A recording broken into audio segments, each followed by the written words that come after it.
उत्तर प्रदेश के शामली जिले से एक दिल दहला देने वाली वारदात सामने आई है। यहाँ एक पति ने अपनी पत्नी की हत्या कर दी।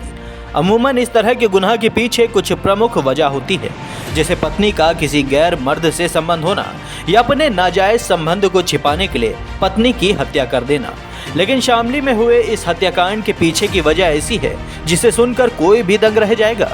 दरअसल पत्नी ने जब अपने पति से नॉनवेज खाने की इच्छा जताई तो पहले तो पति ने नवरात्रि का हवाला देकर मना कर दिया, लेकिन फिर वो जिद पर जब बढ़ गई, जिसके बाद पति ने उसे कुएं में डुबोकर मार डाला। एक और सबसे बड़ी बात जो इस केस को सनसनीखेज बनाती है वो है दोनों के मजहब। पति का नाम आशु है और वो हिंदू है, लेकिन पत्नी का नाम ईशा है जो कि मुस्लिम थी। दोनों ने एक दूसरे के साथ लव मैरिज की थी। दोनों ही मांस खाते थे, लेकिन नवरात्रि में पति आशु मांस का सेवन नहीं कर रहा था, लेकिन ईशा अड़ी रही कि वो मांस खाकर ही रहेगी। ये बात आशु को इतनी नागवार गुजरी कि उसने अपनी पत्नी की हत्या ही कर दी।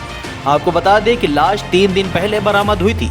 तभी से पुलिस इस मामले की जांच में जुटी हुई थी, जिसके बाद आज पुलिस ने मीडिया के सामने पूरे मामले का पर्दाफाश कर दिया, जिसके बाद सब सन्न रह गए। कि अभी बीच में जो हिंदुओं का त्योहार चल रहा था उसमें कुछ नॉनवेज को लेकर इशू थे।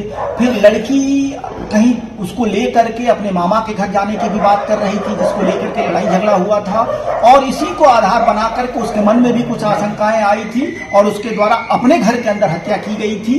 हत्या के बाद रात्रि में ही कुएं में डेड बॉडी को छुपा दिया गया। बहरहाल महज खाने पीने को लेकर ही अपनी पत्नी की जान लेना उसके पागलपन की कहानी बयां कर रहा है।